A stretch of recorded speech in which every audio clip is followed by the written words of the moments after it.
us this morning is Ntate Rob Marara. He's a senior citizen, he's a father, he's been on missions. Welcome to the show, Ntate. Thank you very much. Married for 36 years. What's the secret? Oh yeah, when I look at the questions that were sent to me yesterday, I said, oh, okay. And possibly Tabang picked that up when I said it in our work meetings out in Mirupi Power Station, that I'm married for 36 years. Yes, you know, the Bible is very, very simple on that one. My responsibility is to love. Sure. And the responsibility of my wife is to respect me. The more she respects me, the more love I give her. And that has been our recipe for the past 36 years. Wow. And God has been with us. I always say this is 36 years of grace, because I'm not married to my sister. I'm married to my wife. And obviously, differences here and there will be there. But it doesn't mean that they cannot be solved. And the basic thing is that nobody hides anything from the other. We communicate honestly, openly, and with respect in between. Sure. Wow. Now you are committed to missions. So why is it important? Why missions? I will give you a short background on that. Missionary work, or reaching out to people, the salvation of human being, is at the heart of God. I happen to serve God in the church called Apostolic Faith Mission at Ridgeville, west of Pretoria. I was introduced into missions by Pastor Samuel Ndala. We call him now Pastor Emeritus because he's retired. He's now 79 years old. Next year he will be 80. Without flooding into many other countries that we go here in the SADC, I will focus only in one country that is very close to my heart, which is Mozambique. Sure. When he introduced us to missions, I realized that, yes, this is where God wants me to be, because that's where we reach out preaching the gospel for the salvation of human soul, for the salvation of human beings. And you may ask some questions. Mozambique, yes, Mozambique, because I find Mozambique very, very interesting. It is very close to us. Many people may ask, how do you make it in Mozambique? One, in Mozambique they don't speak our local languages except Tsonga. The universal language they speak over there, even small kids at the age of 2, 3, 4, they speak Portuguese. And how do we operate there? There are now lately many people who are opening English schools so that they can be able to reach their own people in Mozambique. So our job, we go there, we preach to the pastors, we train the leaders so that when we are gone, they remain preaching the gospel in their own dialect. And because to us, we promote the saying that no one must be left behind. Sure. Heaven is not limited to a certain group of people. If it is in God's heart, it will be good for everybody to go to heaven. Sure. It's interesting that you mentioned Mozambique. So what did you love about Mozambique specifically? Number one, love is the core of missions. For the Bible says, God so loved the world that he gave his only begotten son. You cannot preach to the people that you don't love. Wow. You can't. Sure. Because if you do that, you will just preach and go. That's true. But when you preach to the people that you love, you preach and you administer the acts of love, like giving to them. I will give you some examples. When I personally started going to Mozambique in the year 1998, sure. I had a small car then, but God later on blessed me with a bigger car, which was a bakkie. We would always go to that country with the bakkie full of things that we were going to give to those people in Mozambique. That is what we are still doing even now. So Our gospel must not be limited to the soul. It must be holistic. The physical needs of people must be met. And you asked me a question about what do you specifically do I love about Mozambique. I love Mozambique because of the people in Mozambique have got a lot of love as well. I'll give you an example. When you visit a family in Mozambique, many of them don't have massive houses that we do have here in South Africa.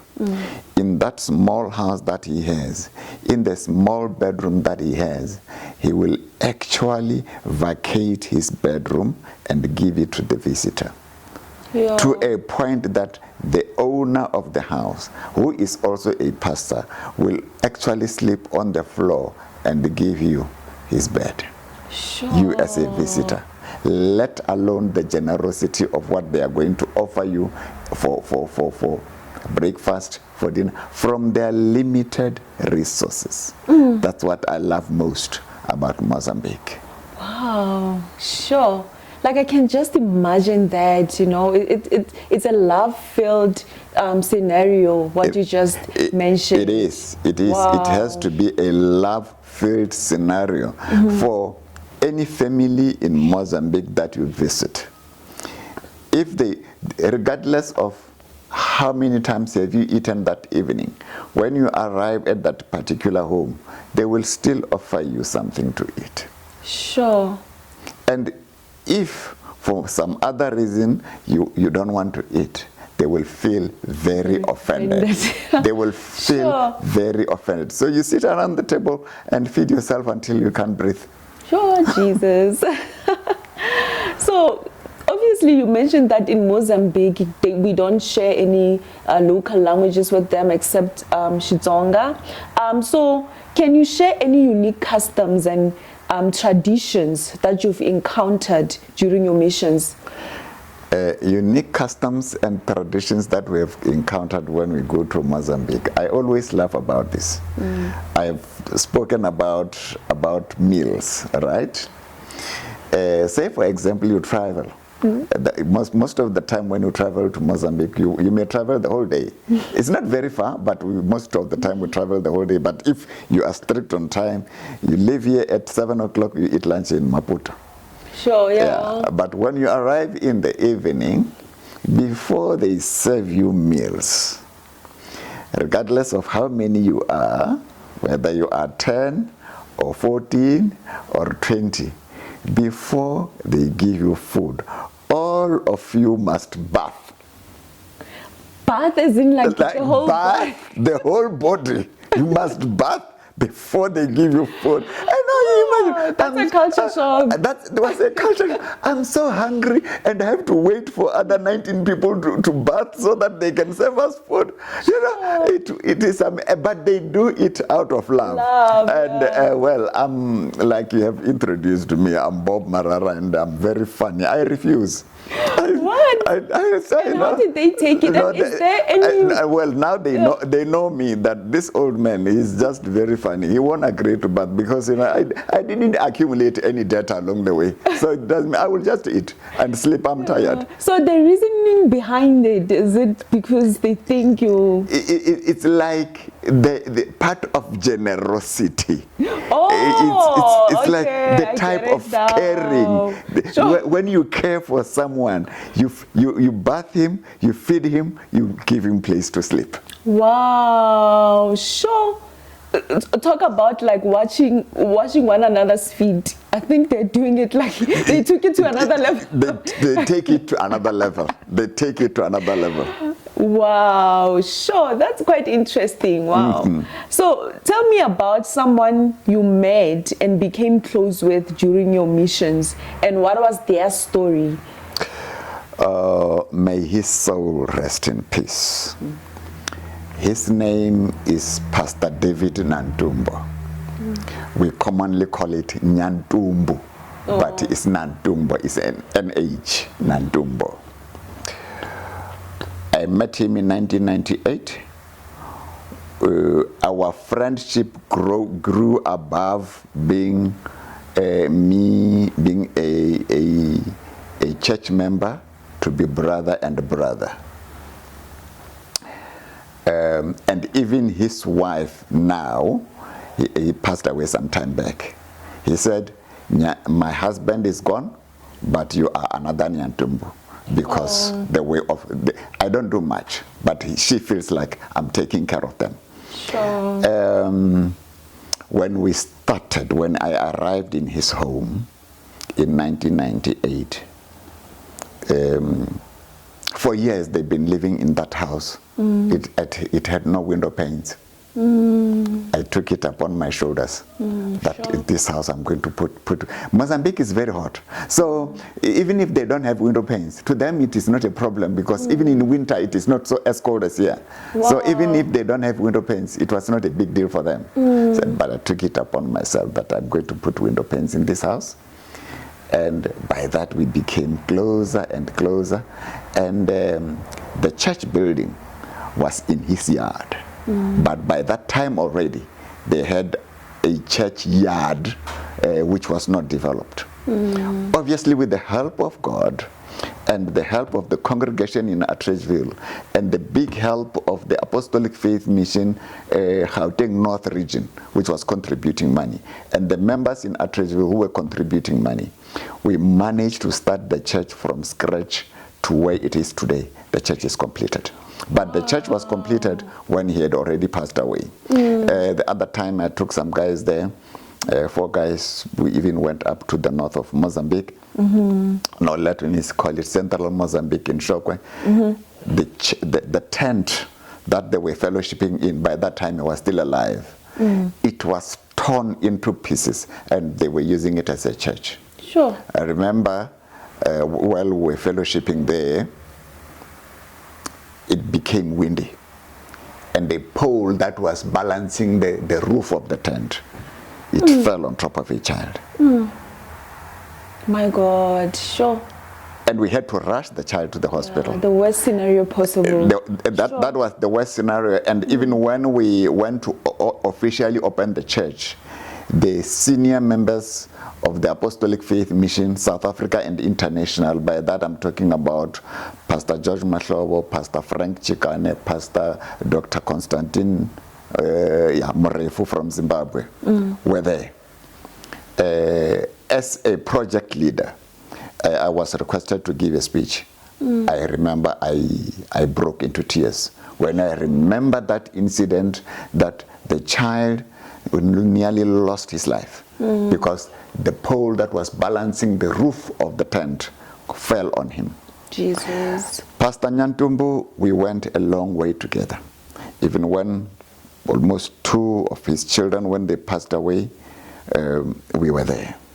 And when he passed away, he died here in South Africa under the care of Pastor Ndala. We went to Mozambique to bury him. The way we were so close. That man had so much impact in me because of his humbleness. At one stage, he was the president of the Apostolic Faith Mission in Mozambique. But he was so humble, so humble. I mean, with his humbleness, he could open any door of the ministers in Mozambique, in Maputo. Sure. That's the man that I still consider him as a very good. There are many, of course, in other countries. I've got Pastor Mike Atisu in Ghana. We went to Ghana once, and the impact of our friendship even then was so big. I don't think of the group that went to Ghana with us, there is anyone who is as close to Pastor Mike like I do. To a point that this year, or was it the beginning of this year, he sent me, there is a man cloth. I don't know how they call it in the Ghanaian language, but it is so important. When you wear that, I nearly brought it here. When you wear that, you are respected. They can say, Mr. Tlaka has arrived. Yeah. Mr. Mara, immediately they see you wearing that, and you wear it with pride. For a friend to send you that, it must be something important. Sure, Jesus. Sure, those are some of the most amazing experiences. Oh yes, they are. So Ntate, I can imagine going to these different countries. Obviously, the Lord is doing something in your heart. So how did your testimony grow during those endeavors? You know, every time you go to any country, your testimony does not go down. Your testimony goes up and say, how lucky are we in South Africa that we don't have religious restrictions. We are free to worship wherever we are, at whatever time we want, and that's why, to a large extent, we have got this abuse of Christians by scrupulous so-called pastors. Without touching many other countries that we have gone to. We were once in Tunisia. Tunisia is a Muslim country, Muslim Islamic country. Christianity operates underground, basically. Sure. The time we were there, wherever we were followed by police. Sometimes even to check what were we preaching, what were we sharing. And the police would actually, if they are not inside the church, they would stay outside to guard us.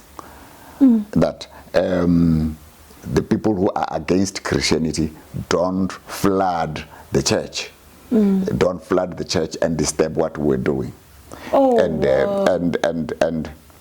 when you accept Jesus Christ in countries like Tunisia, your family can actually disown you.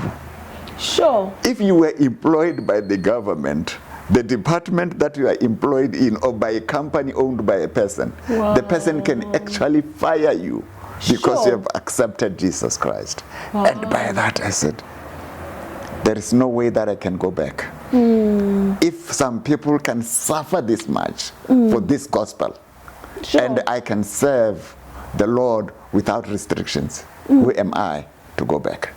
So my testimony, every time you go out, it grows up and up. It be in Malawi, it be in Botswana. You met people who are so humble, who are serving the Lord with so little. I mean, I remember one in Tunisia who accepted the Lord Jesus Christ. Now, what he is doing to make living is to carve wooden spoons and drawings so that he can sell. Because his family has actually disowned him. Jesus. Wow, it's tough out there. It is. It really is tough. It's just that many people don't know about these things because we are in a comfort area here where we meet every Sunday, warm each other and go home, and meet again on Tuesday for a cell group meeting, and meet again for a worship preparations on Friday afternoon. Sunday we meet again, warm each other and go back. Sure. So anything that you would have done differently? At 64, looking back, I don't regret. I don't scratch my head and say, maybe if I had done this at university, I would be a better. I think I am a very much better person where I am now. I am at a good space. In as far as serving the Lord is concerned, if I had not gone into missions, maybe because of lack of knowledge, I would have regretted. But now I've gone into missions. We are out there reaching out. We were supposed to go to Tanzania in August, the following month in August. But because of logistical arrangements, we're not going. We will only go the year after next in 2026. By that time, I will be full in pension on retirement. I won't be applying for any leave. I'll just go. But now, in the same period that we're supposed to go to Tanzania, we are going to Mozambique at the beginning of August. I don't regret anything, because living a life of regret is a useless life. Sure. I can't. So in short, the journey was definitely worth it.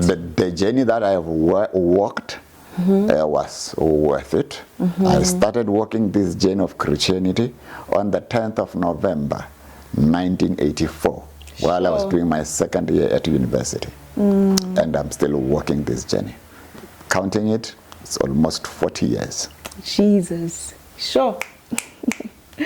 So what are you excited to accomplish now that you're back at home? I'm not retired yet, by the You're way. not? No, I'm not retired. I'm left with 5 months to retire. Sure. But I'm looking forward to consulting. I'm preparing my ground now.